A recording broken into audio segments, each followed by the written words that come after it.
ખેડૂત ભાઈઓ, આજના એપિસોડમાં આપણે ચર્ચા કરીશું આપણી પાક પેદાશ જીરુની બજાર પરિસ્થિતિની સાથે સાથે વાવેતરની પરિસ્થિતિ કેવી છે અને વાવેતરમાં વૃદ્ધિ થવાની સંભાવનાઓ કેટલી છે, સાથે સાથે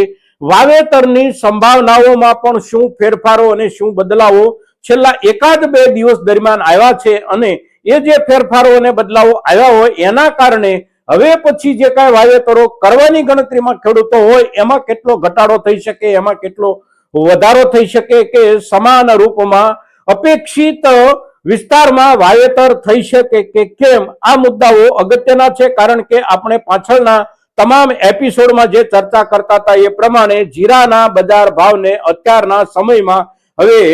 નિકાલ સાથે કોઈ સંબંધ નથી, એટલે કે આપણા દેશમાંથી વિદેશમાં કેટલું જીરું જાય છે, આપણા સ્થાનિક બજારોમાં કેટલો વેપાર થાય છે, આ જથ્થાની સાથે અત્યારના આપણા જીરા બજારને કોઈ સંબંધ નથી. આપણા અત્યારના જીરાના બજાર ભાવને સીધો સંબંધ કોઈ પણની સાથે હોય તો એ છે વાવેતરના વિસ્તાર સાથે. અને તેથી વાવેતરના વિસ્તારની સ્થિતિ આજના દિવસે કેવી છે અને આજના દિવસના આધારે આગળનું એકાદ અઠવાડિયું કે એનાથી થોડો વધારે સમય એટલે કે 10-12 દિવસ આપણે ગણીએ, હજી પણ કેટલાક ઉત્સાહી ખેડૂતો વાવેતર કરવા માંગતા હોય તો આ વાવેતરમાં હવે પછી કેટલો વધારો થઈ શકે અને સરવાળે સંપૂર્ણ રૂપમાં વાવેતરમાં ઘટાડાના આંકડાઓ ક્યાં સુધી પહોંચી શકે, આ મુદ્દાઓ આપણા માટે અગત્યના છે. અને બજાર જે ચાલશે એ સંપૂર્ણપણે વાવેતરના આંકડાઓના આધારે અત્યારના દિવસોમાં હવે પછી નવો વળાંક લઈ શકે છે. એટલે આજના દિવસની આપણી જીરાના બજાર સંબંધી ચર્ચા એટલે વાસ્તવમાં તો જીરાના વાવેતરના આંકડાઓ અને વાવેતરનો ઉત્સાહ આપણા ખેડૂત સમુદાયનો જે કાંઈ હોય તે ઉપરાંત કુદરતી અનુકૂળતાઓ કે કુદરતી પ્રતિકૂળતાઓની પરિસ્થિતિ અત્યારે કેવી છે, આ મુદ્દો એટલે આપણી ચર્ચાના કેન્દ્રનો મુદ્દો. અને તેથી આપ સૌ દર્શક મિત્રો આજના આપણા આ એપિસોડમાં અવશ્ય બન્યા રહેજો. નમસ્કાર ખેડૂત મિત્રો, જય કિસાન, જય ભારત. ખેડૂત ભાઈઓ, જીરાના પાક પરની અત્યારની ચર્ચા એટલે ચર્ચાની શરૂઆતમાં આપણે વર્તમાન બજાર ભાવ પર એક સામાન્ય નજર નાખી દઈએ તો આજનો જે દિવસ છે એ દિવસ એટલે 27 નવેમ્બર 2025 અને ગુરુવારનો દિવસ એટલે આપણા માર્કેટિંગ યાર્ડોના કામકાજનો ચોથો દિવસ. બજારો શરૂ થઈ ગયા છે. આપણા ખેડૂતો તરફથી જીરાની આવકો જે કાંઈ માર્કેટિંગ યાર્ડોમાં થતી હોય એ થઈ ગઈ છે અને વ્યાપારો પણ શરૂ થઈ ગયા છે. એટલે આજના જે ભાવ ખુલ્યા છે એ ભાવને આપણે ગઈકાલના હિસાબથી જોઈએ તો થોડા વધીને ભાવ ખુલ્યા છે, પરમ દિવસના હિસાબથી જોઈએ તો પણ ભાવો વધીને ખુલ્યા છે. પણ એકંદર આ અઠવાડિયાના ચોથા દિવસના હિસાબથી આપણે જોઈએ તો સોમવારથી લઈ અને આજ ગુરુવાર સુધીમાં ભાવોમાં કોઈ મોટો ફેરફાર નથી. એકંદર આપણે જોઈએ તો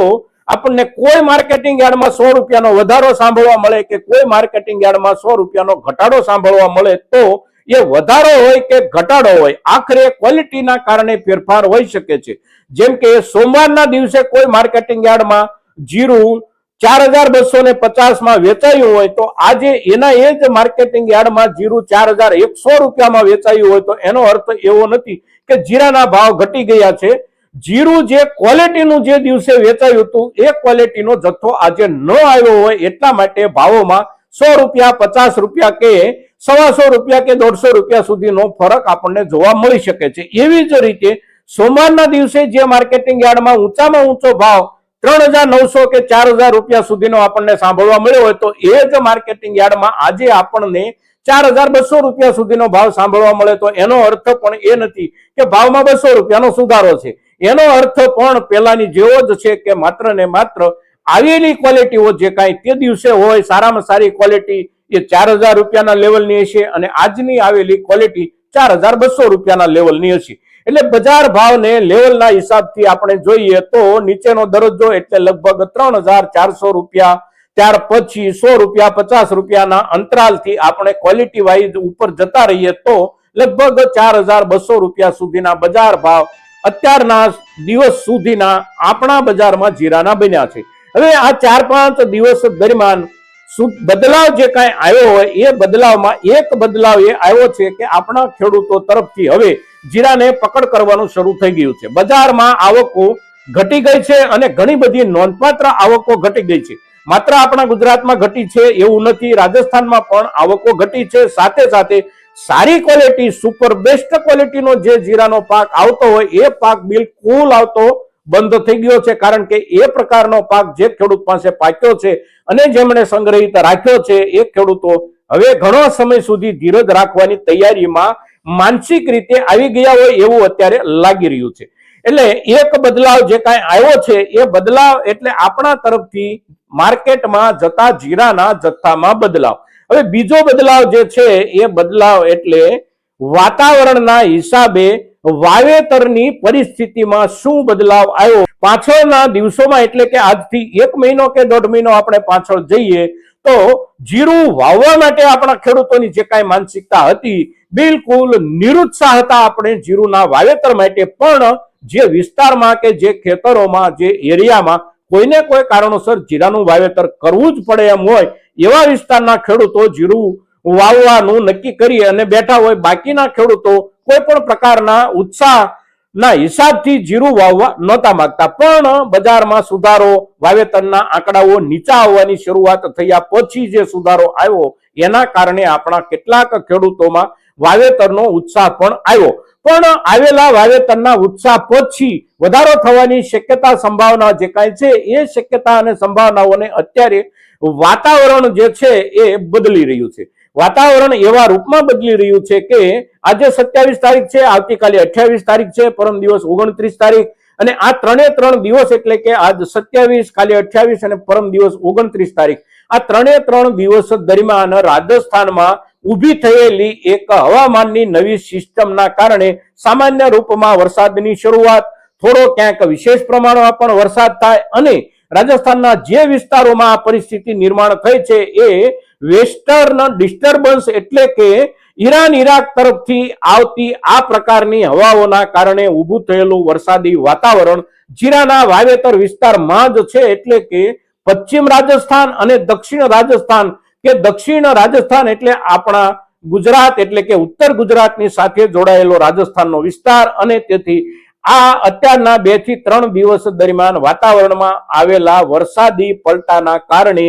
રાજસ્થાનના વાવેતર વિસ્તારો અને આપણા ઉત્તર ગુજરાતના વાવેતર વિસ્તારો જે કાંઈ છે અને જેમાં પાછળના દિવસો દરમિયાન વાવેતર ન થઈ શક્યું હોય અને અત્યારે વાવેતર કરવાની તૈયારી ચાલતી હોય આવા વિસ્તારોમાં આ વરસાદી વાતાવરણના કારણે ફરી એક વખત બ્રેક આવવાની સંભાવનાઓ ઊભી થઈ છે. સાથે સાથે જે વિસ્તાર ખાસ કરીને ઉત્તર ગુજરાતનો અને રાજસ્થાનનો વિસ્તાર જીરાના વાવેતરનો વિસ્તાર છે આ વિસ્તારમાં મોટા ભાગનો વિસ્તાર એવો છે કે ત્યાં જીરાનું વાવેતર જે થાય છે એમાં કૂવાના પાણીનો ઓછામાં ઓછો ઉપયોગ થાય છે. કારણ કે ત્યાં તળ પાણી એટલું સમૃદ્ધ નથી કે જેનાથી જીરાનો પાક લઈ શકાય. પણ આ વિસ્તારમાં જે જીરાનું વાવેતર થાય છે એ વાવેતર મોટા ભાગે આપણી નર્મદાની નહેરો જે રાજસ્થાનમાં જાય છે એ નહેરો આપણા ઉત્તર ગુજરાતને પાણી પૂરું પાડે છે અને ત્યાર પછી રાજસ્થાનમાં દાખલ થઈ અને રાજસ્થાનને પાણી પૂરું પાડે છે અને એ નહેરોથી જ જીરાનું વાવેતર કરવામાં આવે છે અને જીરાનો પાક લેવામાં આવે છે. બિલકુલ એવી જ રીતે પંજાબ તરફથી જે નહેરો રાજસ્થાનમાં ઉતારવામાં આવી છે એ નહેરોનો વિસ્તાર એટલે જીરાના વાવેતરનો વિસ્તાર. એટલે રાજસ્થાનમાં આપણે જોઈએ તો મોટા ભાગનો જીરાના વાવેતરનો વિસ્તાર એટલે સંપૂર્ણપણે નહેરો આધારિત પિયતના જીરાનો વિસ્તાર. આપણા ઉત્તર ગુજરાતની સ્થિતિ પણ એ જ પ્રમાણે છે. આપણા સૌરાષ્ટ્રમાં જ સ્થિતિ એવી છે કે આપણે કૂવાના પાણીથી જીરાનું વાવેતર કરીએ છીએ અને જીરાનો પાક લઈએ છીએ. પણ ઉત્તર ગુજરાત અને રાજસ્થાન જીરાનો પાક એટલે નહેરોના પાણીથી પાકતું જીરું. હવે આ વિસ્તારના જે કોઈ ખેડૂતો આપણી બંને ચેનલો ગુજરાતી ચેનલ અને હિન્દી ચેનલના દર્શકો જે કાંઈ છે એ દર્શકો મોટા ભાગે રાજસ્થાનના છે. એટલે એમના વિસ્તારની નહેરોની સ્થિતિનું જે ચિત્ર આપણી સામે રજૂ કરી રહ્યા છે એ એવું છે કે વીતેલો સમયગાળો જે કાંઈ ચોમાસાનો ગયો એ સમયગાળા દરમિયાન મોટા ભાગે અતિવૃષ્ટિઓ જે કાંઈ થઈ એના કારણે માઇનોર નહેરો જે કાંઈ હતી એટલે કે મુખ્ય નહેરો જે છે એ સિવાયની માઇનોર નહેરો જે કાંઈ હતી એ મોટા ભાગની ડેમેજ થઈ છે અને ડેમેજ થયેલી નહેરોને હજી સુધી સમારકામ કરી અને એમાંથી પાણીનું વહન થાય અને વોટર ડિસ્ટ્રીબ્યુશન મેન્ટેન થઈ શકે આ પ્રકારનું રિપેરિંગ નથી થયું. એટલે નહેરો બંધ છે અને નહેરો બંધ છે એ ક્યારે શરૂ થશે એની કોઈ ખાતરી નથી અને તેથી નેરો આધારિત પિયત વિસ્તાર જે કાંઈ છે આ વિસ્તારના ખેડૂતો જીરું વાવવા ઈચ્છતા હોય તો પણ પિયતની અસુવિધાના કારણે જીરાનું વાવેતર નથી કરી શક્યા અને અત્યારે હવે થોડું ઘણું જે કાંઈ વાવેતર થવાની શક્યતાઓ કે સંભાવનાઓ હોય આ વિસ્તારમાં 2 થી 3 દિવસ માટે વેસ્ટર્ન ડિસ્ટર્બન્સના કારણે વરસાદ અને વરસાદી વાતાવરણ જે ઊભું થયું છે એ પણ જીરાના અત્યારના વાવેતર પર એક બ્રેક ઇફેક્ટ અવશ્ય લાવશે. એટલે વાવેતર વિસ્તાર કોઈ પણ હિસાબથી ખેડૂતના ઉત્સાહથી વધવાની દિશામાં જઈ શકવાની જે કાંઈ સંભાવનાઓ હોય એ સંભાવનાઓ પણ પોતાના અંતિમ ચરણ સુધી પહોંચી શકતી નથી 2-3 કારણોસર. એક કારણ વીતેલા વરસાદના કારણે હજી જમીનમાંથી નહીં સુકાયેલો ભેજ, બીજું અત્યારે નવેસરથી કામે લાગી ગયેલી સિસ્ટમ અને ત્રીજું નેરોનું માળખું જે કાંઈ છે એ હજી પાણી વહન કરી શકે એવી રીતે કામ કરતું થઈ શક્યું નથી. એટલે વાવેતરના વિસ્તારમાં ઘટાડો અવશ્ય છે અને જે ઘટાડો આપણે કલ્પી રહ્યા છીએ ખાસ કરીને ખેડૂતો તરફથી આવતા મેસેજ જે છે એ મેસેજના આધારે આપણે જોઈએ તો 25 થી 30% વાવેતર ઘટાડાનો જે અંદાજ આપણે લગાવી રહ્યા હોઈએ ખેડૂત તરીકે આ અંદાજ લગભગ આગળના સમયમાં પણ બની રહે એવી શક્યતાઓ અત્યારે હજી પણ ઊભી છે અને આ શક્યતાઓને આપણે હવે પછી પાકી કરવાનો સમય એટલે 1 અઠવાડિયું માત્ર બાકી રહ્યું છે. ડિસેમ્બર મહિનાની 10 તારીખ આવતા સુધીમાં સંપૂર્ણ ચિત્ર સ્પષ્ટ થઈ જશે અને એ સ્પષ્ટ થઈ ગયેલા ચિત્ર પછી વાવેતરના ઘટાડાના આંકડા 25 થી 30% સુધીના જો આવે તો અત્યારે જ્યાં સ્થિર થયેલું આપણું જીરાનું બજાર છે એ બજાર અવશ્ય આગળ વધી શકે છે અને કેટલું આગળ વધી શકે એનો આધાર ત્યાર પછીના સમયગાળામાં પાક પરિસ્થિતિ કેવી રહે છે એના ઉપર બનશે. પાક પરિસ્થિતિ પણ જો નબળી દેખાય, વાવેતર ઓછું હોય અને પાક પરિસ્થિતિ જો નબળી દેખાય તો સંગ્રહિત જીરું અત્યારે જે કોઈ ખેડૂતો પાસે છે વીતેલી સિઝનનું આ જ આપણું જીરું સોનું પણ સાબિત થઈ શકે છે. પણ સંપૂર્ણપણે આપણા વાવેતરનો વિસ્તાર અને પાક પ્રગતિનો આગળનો સમયગાળો કેવો જાય છે એના ઉપર આધાર છે. જો વાવેતર વિસ્તાર ખરેખર ઘટે અને પાક પ્રગતિ સામાન્ય બની રહે તો દુનિયાના કોઈ દેશો આપણી પાસેથી જીરું ખરીદે કે ન ખરીદે આપણા દેશની જરૂરિયાત 4.5 લાખ ટનથી લઈ અને 5 લાખ ટન જીરાની જે કાંઈ વાર્ષિક છે એ અવશ્ય બની રહેશે. સાથે સાથે સામાન્ય નિકાસ આપણી જે કાંઈ થઈ રહી છે લગભગ 1.5 લાખ ટન આસપાસની નિકાસ વર્ષ દરમિયાન આપણી જે થતી હોય આ નિકાસનો આંકડો અવશ્ય જળવાઈ રહેવાનો હોય છે અને તેથી સમગ્ર રૂપમાં આપણે જોઈએ તો 6 લાખ ટન કે 6.5 લાખ ટન જીરું આપણી પાસે હોય ત્યાં સુધી બજારે સારી રીતે જો ચાલવું પડે મિત્રો તો આજના દિવસે જીરાની વર્તમાન સ્થિતિ અને સાથે સાથે